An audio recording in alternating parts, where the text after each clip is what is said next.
오늘 우리에게 주신 하나님의 말씀은 요한계시록 19장 11절부터 16절까지 말씀입니다. 요한계시록 19장 11절부터 16절까지 말씀인데 우리 한 목소리로 같이 봉독합니다. 또 내가 하늘이 열린 것을 보니 보라 백마와 그것을 탄 자가 있으니 그 이름은 충신과 진실이라. 그가 공의로 심판하며 싸우더라. 그 눈은 불꽃 같고 그 머리에는 많은 관들이 있고 또 이름 쓴 것 하나가 있으니 자기밖에 아는 자가 없고 또 그가 피 뿌린 옷을 입었는데 그 이름은 하나님의 말씀이라 칭하더라. 하늘에 있는 군대들이 희고 깨끗한 세마포 옷을 입고 백마를 타고 그를 따르더라. 그의 입에서 예리한 검이 나오니 그것으로 만국을 치겠고 친히 그들을 철장으로 다스리며 또 친히 하나님 곧 전능하신 이의 맹렬한 진노의 포도주 틀을 밟겠고 그 옷과 그 다리에 이름을 쓴 것이 있으니 만왕의 왕이요 만주의 주라 하였더라. 아멘. 우리는 요한계시록 17장부터 계속 지금 살펴오고 있습니다. 이제 20장까지 모든 악의 세력에 대한 심판과 멸망이 이제 다루어질 것입니다. 우리는 제일 먼저 큰 음녀 바벨론의 심판과 멸망을 다루었죠. 그리고 이제 오늘 두 짐승의 멸망을 다루게 될 것이고 이제 그 다음에는 옛뱀 붉은 용으로 불리우는 사탄 그 마귀의 심판과 멸망의 내용을 다루게 될 것입니다. 그리고 끝까지 예수 믿기를 거부하고 하나님을 대적하거나 하나님 없는 삶을 추구했던 모든 불신자들에 대한 심판과 멸망에 대해서도 다루게 될 것입니다. 이제 이렇게 모든 것들이 다 다루어지면 이 세상의 모든 역사가 끝이 나는 것입니다. 그리고 이 세상에 존재했던 모든 악의 세력이 제거되고 하나님의 나라가 이 땅 가운데 임하여지는 그런 일들이 일어나는 것입니다. 이렇게 큰 바벨론의 심판, 또 두 짐승의 심판, 그리고 큰 용의 심판, 또 이 불신자들의 심판이 이렇게 순차적으로 기록이 되어 있지만 기록이 되어 있는 그 순차적인 것은 지면이라고 하는 것은 한 가지 사건밖에는 기록할 수가 없기 때문에 그렇게 하나하나 기록이 되고 있는 것이지 시간적으로 그렇게 된다는 말은 아닌 것입니다. 그것은 우리 주님이 이 땅에 임하실 때 이런 심판이 어떻게 되는가 하는 과정을 보여주는 것입니다. 오늘 본문은 두 짐승에 대한 심판과 멸망을 그 내용으로 하고 있는데 우리 11절 말씀 다시 한번 함께 읽어보겠습니다. 11절입니다. 또 내가 하늘이 열린 것을 보니 보라 백마와 그것을 탄 자가 있으니 그 이름은 충신과 진실이라. 그가 공의로 심판하며 싸우더라. 사도 요한은 또 새로운 환상을 보게 되는 것입니다. 그것은 백마와 그것을 탄 자가 내려오는 그런 환상이었습니다. 보통 말은 전쟁을 상징하고 흰색은 승리를 상징합니다. 그러므로 백마 타고 온다고 하는 것은 전쟁의 승리자로 오는 모습을 이야기하는 거예요. 특별히 로마 제국에서 이제 큰 싸움을 하고 승리를 이끈 개선 장군들이 로마에 들어오게 될 때에 보통 흰 말을 타고 당당하게 들어왔습니다. 그리고 그 뒤에는 자기와 함께 영광을 누렸던 그런 군사들, 그리고 그 뒤로는 이제 적군, 포로 잡은 적군들, 왕, 그리고 이제 뭐 이렇게 노획한 여러 가지 물건들 이런 것들을 가지고 아주 당당하게 들어오게 되는 것입니다. 바로 그 모습, 로마 제국의 장군들이 정복을 하고 아주 승리의 개선 장군으로 이 로마로 들어오는 그 광경을 생각하면서 바로 이런 것들을 지금 성경은 이야기하고 있는 것입니다.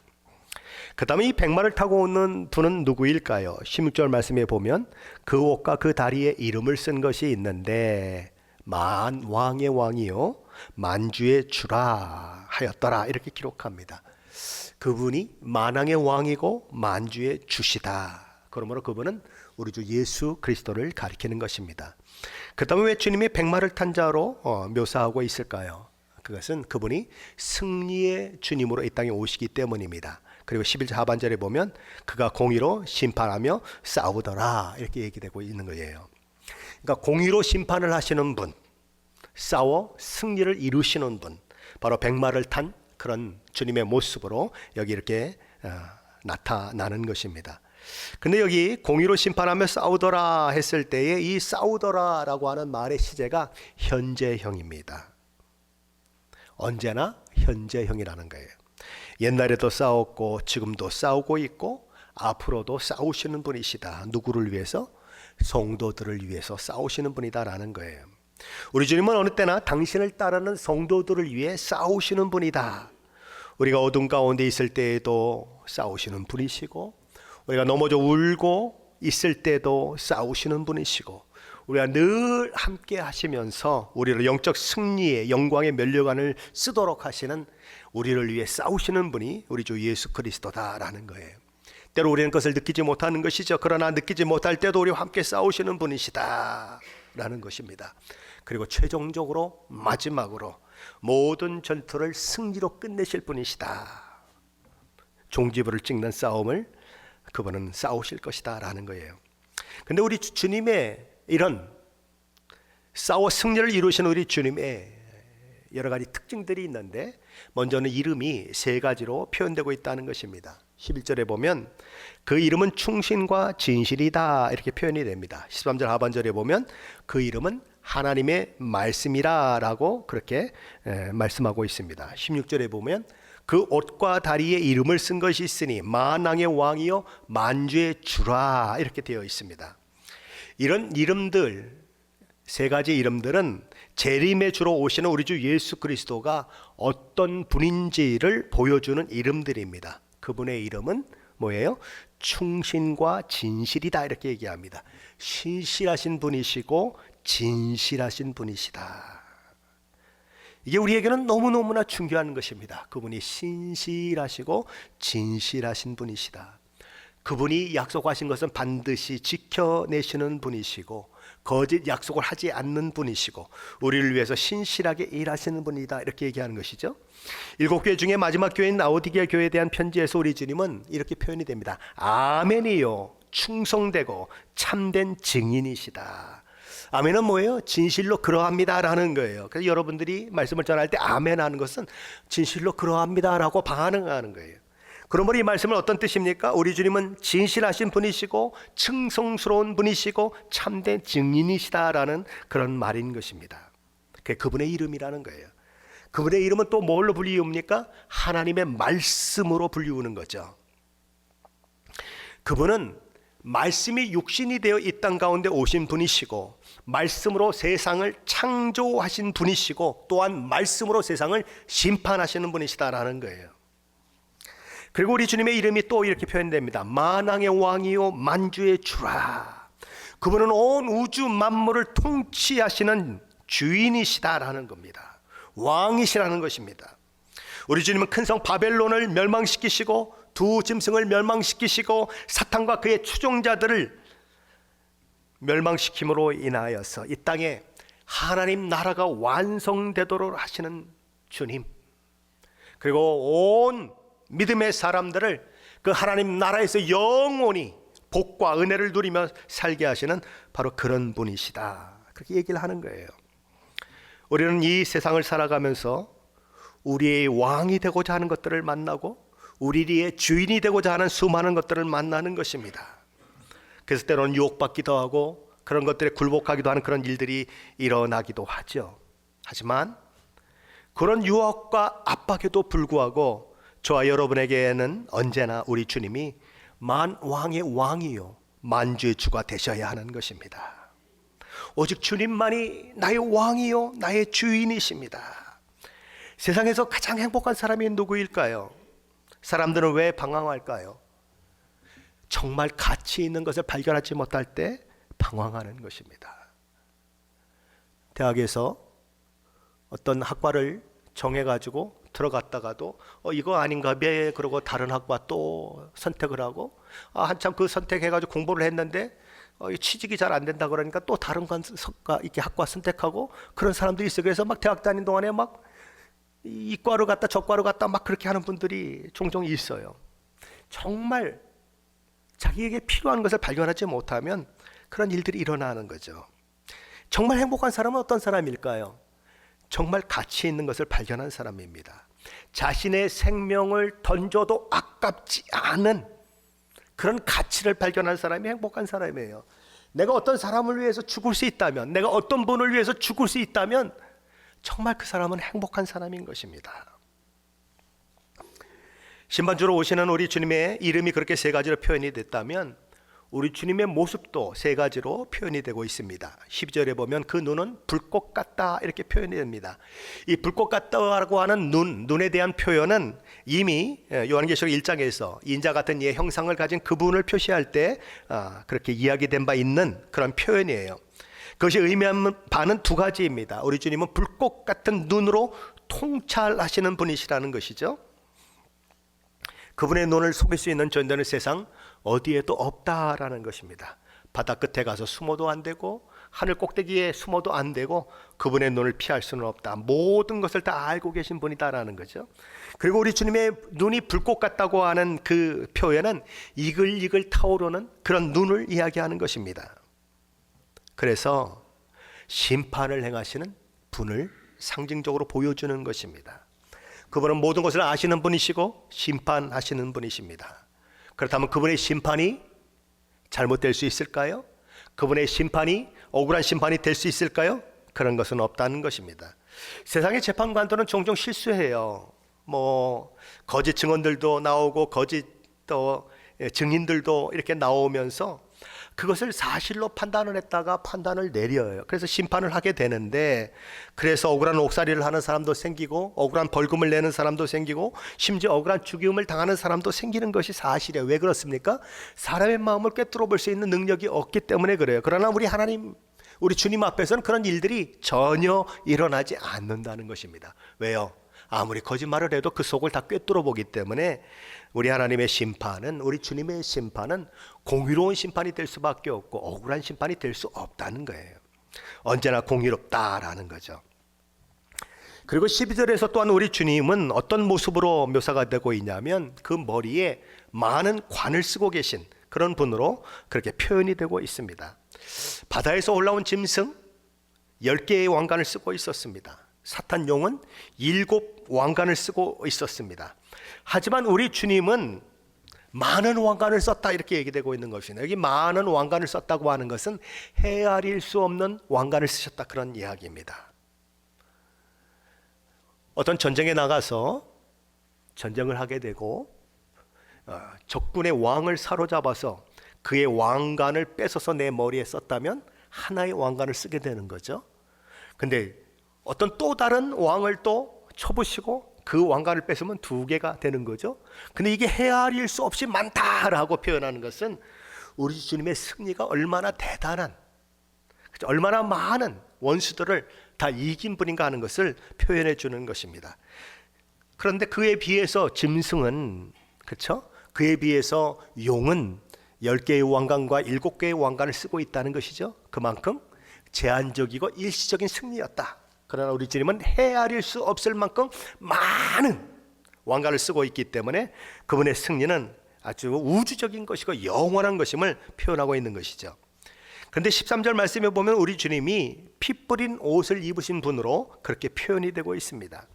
우리 주님의 옷에 피가 뿌려져 있다는 이 사실은 뭘 얘기하는 것일까요? 어떤 분들은 예수님이 십자가에서 흘리신 피를 상징한다라고 얘기합니다. 어떤 분들은 순교자의 피가 묻은 것을 얘기한다라고 얘기합니다. 어떤 분들은 예수님의 대적의 피가 그 옷에 묻은 것을 이야기하는 것이다라고 얘기합니다. 자, 그런데 15절에 보면 친히 하나님 곧 전능하신 이의 맹렬한 진노의 포도주 틀을 밟겠고라고 하는 말씀이 나와요. 이 말씀은 이사야서 63장 1절로 3절 말씀을 그렇게 인용한 말씀인데 제가 현대의 성경을 한번 읽어보겠습니다. 성문을 지키는 파수꾼이 먼 곳에서 들이닥치는 이를 보고 물었다. 저 에돔 땅에서 오는 이가 누구냐? 에돔의 수도 보스라에서 붉은 옷을 입고 오는 이가 누구냐? 화려한 옷을 입고 기운차게 걸어오는 이가 누구냐? 이렇게 보초가 물었는데 어느 사이에 그 사람이 보초에게 이르러 대답하였다. 내가 바로 세상에 정의를 실현하고 억울한 사람들을 구원해 주는 이이다. 그러면 당신 같은 용사의 옷이 어째서 포도주 틀이나 밟는 노동자 옷처럼 붉게 물들었습니까? 내가 마치 포도주를 밟듯이 내 원수들을 밟아버렸다. 세계 만민 가운데서 어느 누구도 나와 함께 일한 사람은 없었다. 세상 만민이 행할 불의와 폭행 때문에 내가 진노해서 그들을 술틀에 포도송이처럼 짓밟아 버렸나니 그 피가 튀어서 이렇게 옷을 다 버렸다. 자, 무슨 얘기예요? 포도주 틀에 있는 포도송이를 막 밟아서 으깨면 자기도 모르게 이게 튈 수밖에 없죠. 그것처럼 원수들을 우리 주님이 짓밟아 그 피가 자기 몸에 튄 것, 바로 그것을 상징하는 것이 오늘 그 주님의 옷에 피가 뿌려졌다라고 하는 그런 의미다라는 것입니다. 왜 성경은 이런 식으로 얘기할까요? 이런 막 이야기를 들으면 불편한 분들이 있어요. 너무 잔인하지 않습니까? 그렇죠, 잔인한 거죠. 어떻게 그냥 사람을 막 발로 밟아가지고 피가 튀게 합니까? 상징적인 거예요. 뭘 얘기하고 싶은 거예요? 하나님의 심판은, 우리 주님 이 땅에 오셔서 행하는 심판은 너무나 두렵고 무서운 심판이다라는 거예요. 자, 그렇게 세 가지 이름으로 표현이 되고 세 가지 모습으로 나타나신 우리 주님이 그럼 도대체 뭘 하시는가 하는 겁니다. 우리 주님이 하시는 일이 모두 네 가지로 표현이 되고 있어요. 우리 주님은 11절 하반절에 보면 공의로 심판하며 싸우시는 분이다 이렇게 얘기합니다. 우리 주님의 심판은 공의의 그 뿌리가 내려지고 있다는 거예요. 그분의 심판에는 불의가 없다는 것입니다. 우리 주님은 15절 상반절에 보면 이렇게 표현이 됩니다. 그의 입에서는 예리한 검이 나와 그것으로 만국을 치시는 분이다. 요한계시록 1장에도 보면 인자이신 우리 주님이 입에서 좌우의 날선 검이 나오는 분으로 그렇게 표현이 된 적이 있습니다. 그리고 버가모 교회에 보낸 편지에 보면 우리 주님은 좌우의 날선 검을 가지신 이로 그렇게 표현됩니다. 그리고 그 버가모 교회에게 이렇게 얘기하는 거죠. 만일 회개하지 아니하면 내가 속히 가서 내 입의 검으로 그들과 싸우리라. 그러니까 이런 주님의 모습을 그림으로 그린다면 어떻게 되겠죠? 주님의 입에서 날선검이 쭉 나오는 아주 괴물 같은 모습이 되겠죠. 그렇죠? 그럼 정말 주님의 입에서 이렇게 검이 나온다는 얘기일까요? 그게 아니겠죠? 좌우의 날선검은 하나님의 말씀을 가리키는 거예요. 히브리서 4장 12절에 이렇게 말합니다. 하나님의 말씀은 살아있고 활력이 있어서 좌우의 날선 어떤 검보다도 예리하여 혼과 영과 및 관절과 골수를 찔러 쪼개기까지 하며 마음의 생각과 뜻을 감찰하나니 이렇게 되어 있어요. 우리 주님은 하나님의 말씀으로 만국을 심판하시는 분이다라는 거죠. 우리 주님은 말씀으로 세상을 창조하신 분이십니다. 그리고 말씀으로 세상에 오신 분이십니다. 그리고 말씀으로 세상을 심판하시는 분이시다라는 거예요. 우리 주님은 또한 15절 중간절에 보면 철장으로 다스리는 분이다 이렇게 표현됩니다. 철장이라고 하는 것은 쇠로 된 몽둥이를 가리켜요. 자, 그런데 이 말씀은 메시아 시편이라고 불리우는 시편 2편에서 이미 예언된 말씀인데 시편 2편 9절에 이렇게 되어 있습니다. 내가 철장으로 그들을 깨뜨리며 질그릇같이 부수리라 하시도다. 그렇죠. 흙으로 만드는 그릇을 한번 생각해 보세요. 그걸 쇠 몽둥이로 때리면 어떻게 되겠습니까? 완전히 산산조각이 나겠죠. 그것과 같이 바로 우리 주님은 원수들을 그렇게 파하신다는 것입니다. 우리 15절 하반절에 보면 또한 마지막으로 친히 하나님 곧 전능하신 이의 진노의 포도주틀을 밟는 분으로 우리 주님의 그 행하시는 일이 표현되고 있습니다. 하나님의 진노의 포도주틀에 대한 이 표현은 이미 요한계시록 14장 19절 20절에서 나타난 바 있죠. 천사가 낫을 땅에 휘둘러 땅에 포도를 거두어 하나님의 진노의 큰 포도주틀에 던짐에 성 밖에서 그 틀이 밟히니 틀에서 피가 나서 말 굴레까지 닿았고 1600 스타디온에 퍼졌더라. 근데 이 요한계시록 14장에는 누가 이 포도주 틀을 밟는지 아주 이렇게 구체적으로 나오지가 않습니다. 그러나 오늘 본문에는 포도주 틀을 밟는 분이 분명히 누군가 우리 주님이시다라고 하는 사실이 아주 만천하에 잘 드러나고 있는 것입니다. 우리 주님은 바로 그런 분이시다라는 거죠. 이렇게 우리 주님이 그런 모습으로 이 땅에 재림하시게 되는데, 그렇다면 그동안 이 세상에서 하나님을 대적하고 하나님의 백성을 받게 하던 짐승과 거짓 선지자는 어떻게 되느냐 하는 것입니다. 그 문제를 다루는 것이 요한계시록 19장 17절로 20절 말씀이에요. 이곳에서는 짐승과 거짓 선지자를 다루게 되는데 그 내용은 크게 두 가지로 나누어집니다. 하나는 온갖 공중에 나는 새들을 하나님의 잔치에 초대하는 내용으로 되어 있는 부분이고, 다른 하나는 짐승과 거짓 선지자의 최종적인 종말에 대한 내용으로 되어 있는 그런 부분입니다. 백마를 타시고 오시는 우리 주님과 그를 따르는 군대와 또 짐승이 이끄는 군대가 싸우게 되는 것입니다. 누가 이길까요? 말할 필요도 없이 대장되신 우리 주님과 그분이 이끄는 군대가 승리합니다. 짐승의 군대는 패배합니다. 그것은 너무나 당연한 거예요. 왜냐하면 붉은 용으로 불리우는 사탄도 하나님의 피조물인 타락한 천사이고, 짐승이라고 불리우는 세상에 하나님을 대적하는 세력도 피조물이고, 거짓 선지자도 피조물이에요. 그리고 그들이 동원하는 세상 모든 왕들도 피조물이고, 그들을 따르는 모든 불신자들도 다 피조물입니다. 그러니 창조주와 피조물의 싸움은 그건 싸워보나 마나인 거예요.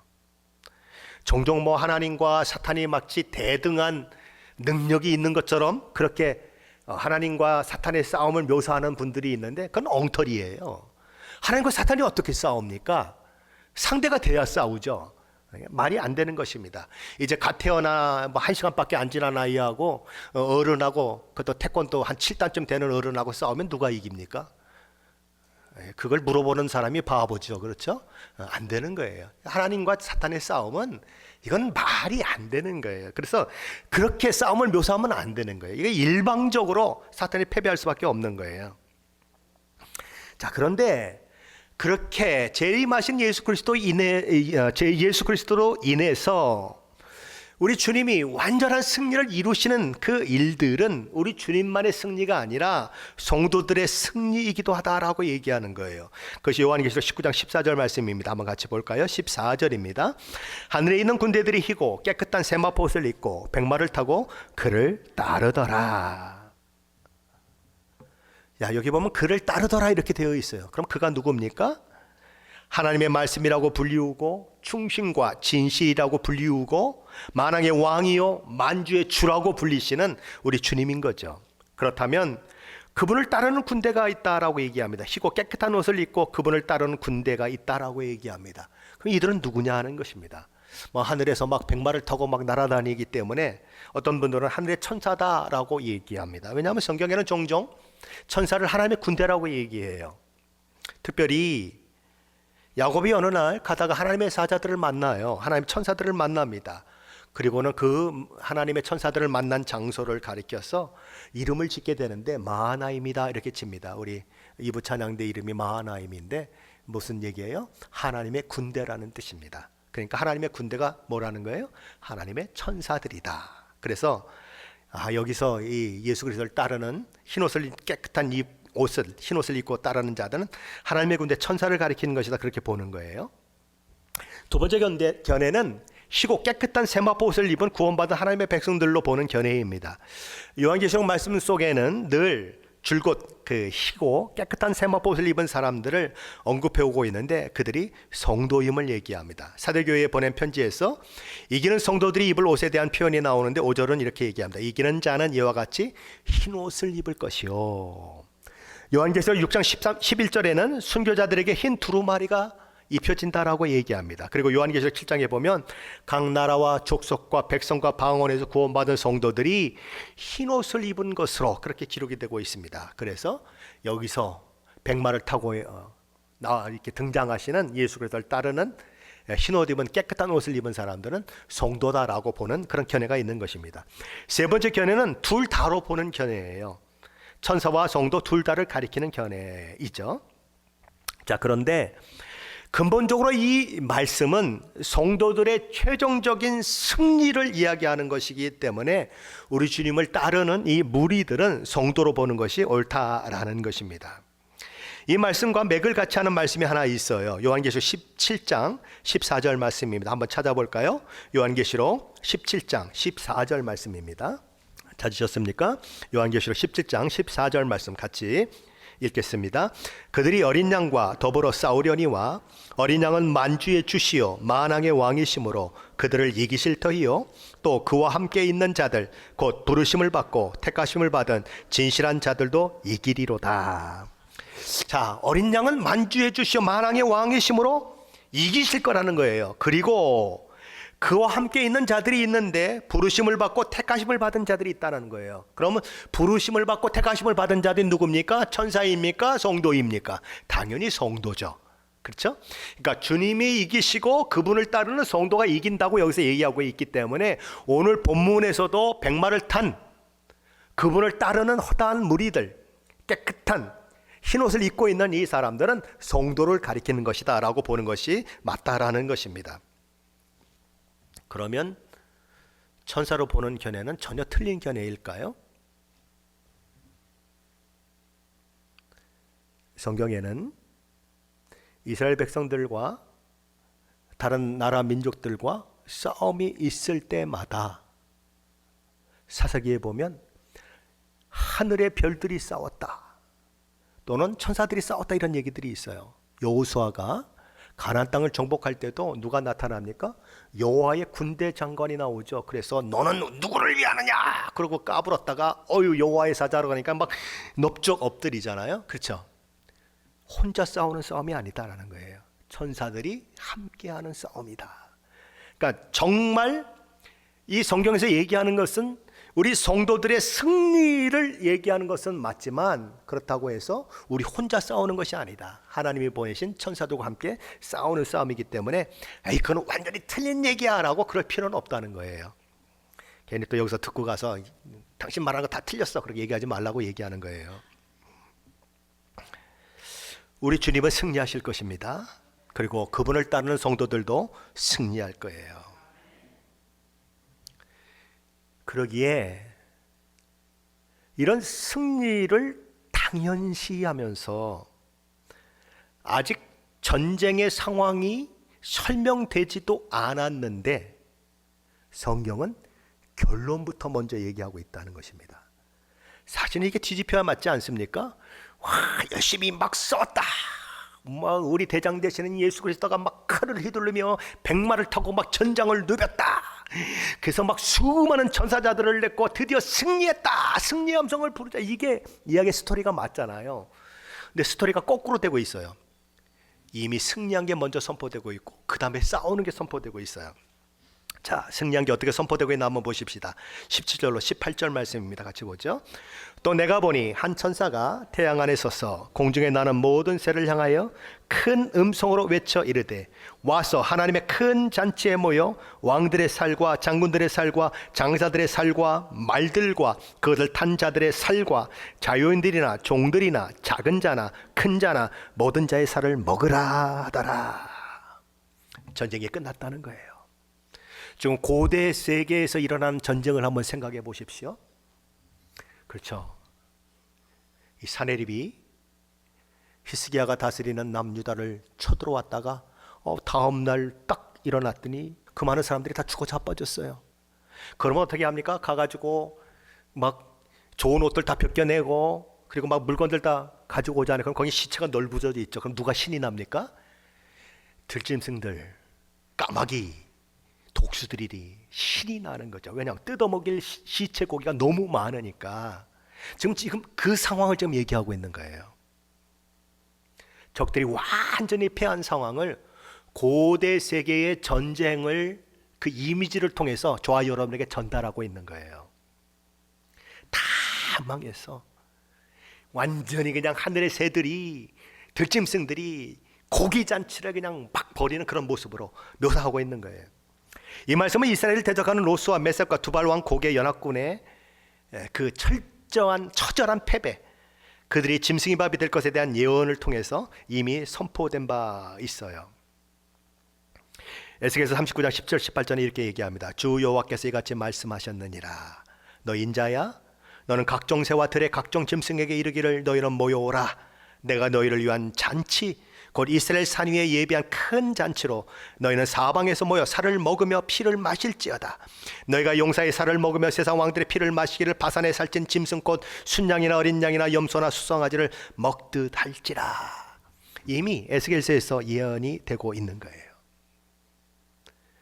고대 전쟁에서 시체들이 널비할 때에 짐승과 새들의 밥이 되듯이 하나님을 대적했던 대적들, 그것이 누구이든, 그것이 어떤 권세를 가진 자이든 완전히 패배할 것이라고 하는 사실을 이런 고대의 전쟁 이미지를 통해서 보여주고 있는 것입니다. 그때에 까마귀와 독수리와 짐승들은 잔칫날이 되겠죠. 그렇게 패배한 사람들에게는 심판으로 인한 짐승의 잔치날을 그렇게 만들어주는 그런 일들이 있을 것입니다. 그러나 신자들은 다른다는 거예요. 신자는 어디에 갑니까? 혼인잔치에 참여한다는 거죠. 그래서 구원받은 사람들이 누리는 그 잔치에 참여해서 영원히 하나님과 함께 사는 그 복과 은혜를 누리게 된다는 것입니다. 기억하셔야 합니다. 여기 막 이런 얘기가 나왔다고 해서 이것을 막 진짜 전쟁의 상황으로 생각하면 안 됩니다. 오늘날처럼 뭐 막 전투기가 날아다니고 막 핵폭탄이 투하되고 막 그냥 이 드론이 그냥 벌떼같이 막 공격해 들어가고 이런 걸 생각하시면 안 됩니다. 이거는 이미지, 그 당시의 싸움의 이미지를 통해서 어떻게 적들이 망할 것인가를 보여주는 거예요. 우리 주님은 어떻게 싸우십니까? 우리 주님이 막 그냥 지구만큼 긴 칼, 저기 막 토성만큼 무거운 칼을 들고 한번 휘두르십니까? 어떻게 싸우십니까? 우리 하나님은, 우리 주님은 입에 있는 분할 가진 검으로 싸우세요. 그게 뭐라 그랬죠? 하나님의 말씀으로 싸우세요. 우리 주님은 뭐 활 쏘고 뭐 미사일 쏘고 그럴 필요가 없어요. 말씀으로 세상을 창조하신 분이시기 때문에 말씀으로 세상을 심판하신다는 거예요. 그러니까 이거를 실제적인 그런 어떤 전쟁의 이미지로 보시면 안 된다는 거예요. 상징화하고 있다는 것입니다. 이렇게 많은 이들이 죽임을 당하는 결론이 있는데 그 결론을 미리 이야기하고 나서 이제 싸움을 얘기하는 것이 19절 21절입니다. 같이 볼까요? 19절 21절 말씀입니다. 또 내가 보매 그 짐승과 땅의 임금들과 그들의 군대들이 모여 그 말탄 자와 그의 군대와 더불어 전쟁을 일으키다가 짐승이 잡히고 그 앞에서 표적을 행하던 거짓 선지자도 함께 잡혔으니 이는 짐승의 표를 받고 그의 우상에게 경배하던 자들을 표적으로 미혹하던 자라. 이 둘이 산채로 유황불을 붓는 못에 던져지고 그 나머지 말탄 자 입으로부터 나오는 검의 죽음에 모든 새가 그들의 살로 배불리더라. 여기 짐승이 나옵니다. 이 짐승은 요한계시록 13장에서 바다에서 올라온 짐승입니다. 바다는 언제나 세상을 얘기하는 거예요. 세상에서 올라온 짐승, 세상 권력을 상징하는 그런 존재인 것입니다. 그리고 거짓 선지자는 그 짐승을 숭배하도록 만드는, 거짓으로 그것을 숭배하게 만드는 것입니다. 그래서 그 짐승에게, 하나님 대신에 그 짐승에게 경배를 드리게 만드는 그런 존재이죠. 근데 이 거짓 선지자가 한 일이 뭡니까? 이마에 짐승의 표 666을 받고 있는 사람들, 그리고 그 짐승의 우상에게 경배하는 자들을 뭘로 유혹했는가? 표적으로 유혹했다. 그렇죠? 뭔가 아주 신기한 것들로 유혹하는 거죠. 어떤 기적적인 것들, 사건들로 그렇게 유혹하는 것입니다. 심지어 하늘에서 불을 내리는 일도 있을 것입니다. 사람을 살리는 일도 있을 거예요. 그러면 말씀에 기초하지 않는 사람들, 특별히 그런 것들을 사모하는 사람들은 우르르 몰려갈 것입니다. 와, 진짜가 나타났다. 그런데 그 짐승이 마지막에는 우리 주님의 손에 잡힌다는 것입니다. 그리고 유황불 붙는 못에 던져진다는 것이죠. 죽어서 던져지는 것이 아니라 산채로 던져진다. 왜 산채로 던져집니까? 산채로 던져져서 유황불이 타는 지옥불에서 영원히 고통받으며 살게 되는 일들이 있을 것이다 라는 거죠. 세세토록 고통받는 일들이 있을 것이다. 그리고 그들을 따르던 땅의 임금들과 그의 군대들도 동일한 상황에 처해지게 될 것이고, 이제 20장에 가면 그 일이 사탄에게도 일어날 것이고 그를 추종하는 모든 세상 사람들에게도 일어날 것이다. 이렇게 이야기를 하고 있는 것입니다. 이 사탄과 어둠의 세력들은 마지막까지 발악을 하듯 하나님을 대적하고 예수 믿는 저와 여러분을 핍박하고 미혹하고 넘어뜨리려 할 것입니다. 그들의 반역은 주님 오시는 그날까지 점점 더 거세질 것입니다. 만일 저와 여러분이 오늘 이 시대를 살아가고 있는데 이런 치열한 영적 전쟁 가운데 있다는 사실을 놓치고 살면 그것은 정말 재앙이 될 것입니다. 오는 사자와 같이 삼킬 자를 찾는 사탄에게 날 잡아 잡수세요 라고 그러며 자기 몸을 내어주는 것 같은 바보 같은 모습이 될 것입니다. 그러므로 우리는 이 마지막 시대에 엄청난 영적 전쟁 가운데 있다는 사실을 기억하며 살아내야 하는 것입니다. 근데 하나님은 왜 이런 말씀들을 우리에게 미리 주실까요? 너희들의 결국이 어떻게 되는지를 보라는 것입니다. 그리고 세상의 결국이 어떻게 되는지를 보라는 것입니다. 세상의 결국이 이렇게 되고 하나님을 바라보고 믿는 신자의 결국이 이렇게 된다면 너는 어느 길에 줄을 서야 하니? 어디에 네 목숨을 걸겠니? 어디에 네 삶을 던지겠니? 물어보는 거예요. 영원한 것에 믿음을 너의 삶을 던지겠니? 아니면 일시적이고 제한적이고 망하는 것에 너의 삶을 던지겠니? 라고 묻는 거예요. 어디에 줄을 서겠니? 라고 묻는 거예요. 세상의 결국은 명확합니다. 신자들의 결국도 명확합니다. 그러면은 어느 길을 가겠느냐는 것입니다. 최후의 승리를 믿으며 그 길을 가겠느냐고 성경은 묻고 있는 거예요. 왜 사람들이 예수를 믿는다고 하면서도 미지근할까요? 왜 세상이 주는 유혹에 그토록 쉽게 넘어지고 그리고 실패하고 그럴까요? 이 결국에 대한 확실한 믿음이 없기 때문에 그래요. 이렇게 살다가 지옥불에 떨어지면 얼마나 큰 고통과 어려움 가운데 있게 되는지를 생각하지 않기 때문이에요. 만일 우리 교회 옆에다가 지옥 체험관을 하나 만들어 놓는다면 어떻게 될까요? 그래서 한 사람 한 사람 지옥 체험관에다 들여보내는 겁니다. 그래서 그걸 아주 그냥 고통을 완전히 체험하고 나오게 만들어요. 그럼 어떻게 될까요? 아마 우리 교회 문을 열쇠로 잠궈놔도 부수고 들어오려고 그럴 거예요. 나 좀 여기 참여하게 해달라고. 나 저 지옥 정말 싫다고 그럴 거예요. 근데 이 마지막을 바라보지 않으면, 마지막에 이 결국이 어떻게 되는지를 알지 못하면 그냥 되는 대로 사는 거예요. 에이, 뭐 그런 일이 있겠어. 지옥이 어디 있어. 하나님은 사랑이신데 다 구원받지.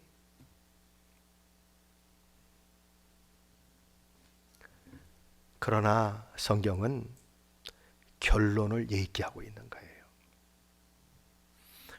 어떤 결과를 가져오는지를 명확하게 보여주는 거예요. 우리는 바로 그런 미래를 미리 알고 이 땅을 살아가는 사람이라고 하는 것을 기억해야 합니다. 히브리서 저자는 우리 하나님이 거짓으로 약속하신 분이 아니다라고 얘기합니다. 뭘로요? 거짓으로 약속하시는 분이 아니다. 그분의 약속은 진실하시고 실행된다는 거예요.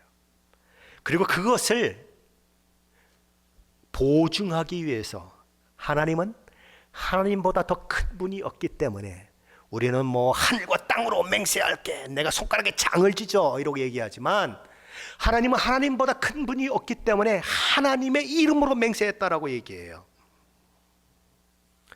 하나님은 거짓 약속을 하실 수 없습니다. 하나님은 하나님의 이름으로 맹세를 지키겠다고, 당신의 약속을 지키겠다고 약속하셨습니다. 그럼 뭐예요? 반드시 이루어진다는 거예요. 그래서 히브리서 6장 19절에 이렇게 얘기하는 것입니다. 우리가 가진 소망은 영혼의 닷 같아서 안전하고 튼튼하여 그 소망을 통해 하늘 지성소의 커튼을 열고 그 안에 들어가게 합니다. 우리의 소망은 영혼의 닷 같다라고 얘기하는 거예요. 우리의 소망은 하늘 문이 열리고 이 사도 요한에게 보여준 그 하나님이 보여주신 거기에 소망을 두고 있다는 거예요. 다시 뭡니까? 배가 바다에 떠 있을 때 깊이 바닷속에 내려서 배가 떠내려가지 않도록 유지하는 역할을 하는 것입니다. 태풍이 불거나 바람이 많이 불 때 제일 먼저 해야 하는 일이 뭐죠? 닻을 깊이 내리는 것입니다. 무거운 닻을 내리는 거예요. 무거운 닻을 내리면 어떻게 되죠? 배가 막 바람이나 파도에 요동칠 수 있어요. 흔들릴 수 있어요. 그러나 떠내려가지는 않는 것입니다. 그것이 닻을 내린다는 의미예요.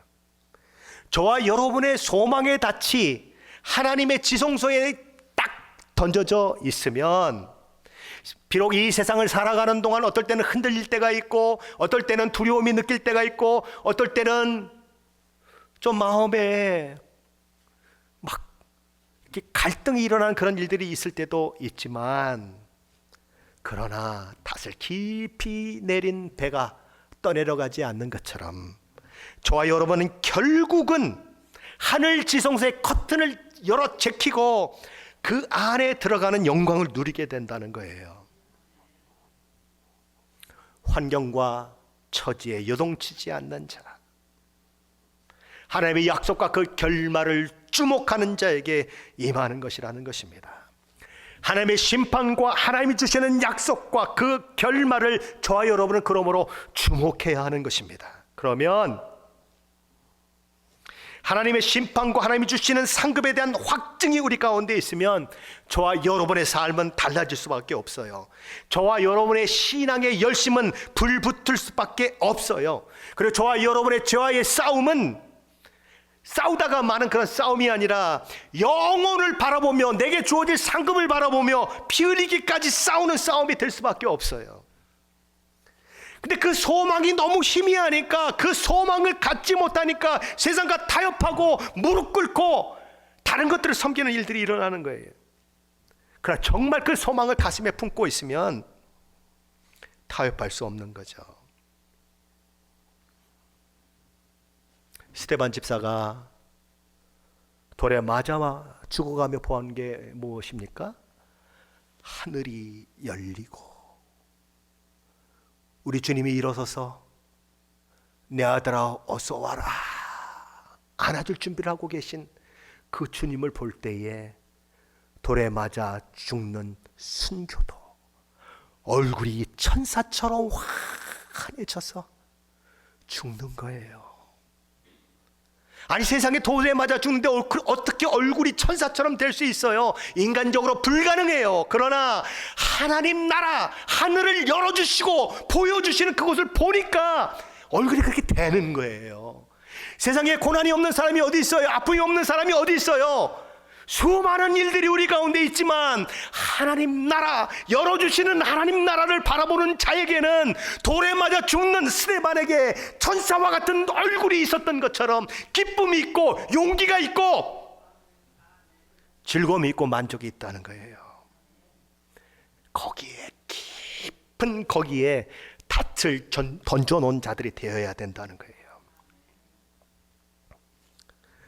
그러면 이 세상에서 수많은 일들 속에서 그렇게 지성소에 닻을 내리고 있는 사람은 결국은 오늘 이 승리의 잔치에 참여하게 될 것이고 주님과 함께 영원히 영생을 누리는 일들이 있게 될 것이다, 그런 얘기죠. 사랑하는 성도 여러분, 하늘을 바라보십시오. 세상을 바라볼 때 답이 없을 때 하늘을 바라보십시오. 하늘을 바라보는 자는 위로를 얻게 될 것입니다. 하늘을 바라보는 자는 다시 일어서는 은혜를 경험하게 될 것입니다. 그리고 세상을 이기고 승리하신 우리 주님과 함께 쉬고 깨끗한 옷을 입고 그분을 따르는 영광을 누릴 것이고 최후의 승리의 자리에서 하나님과 영생을 누리는 그 일들을 경험하게 될 것입니다. 그런 은혜가 저 여러분 가운데 있으시길 예수 그리스도 이름으로 간절히 축원합니다.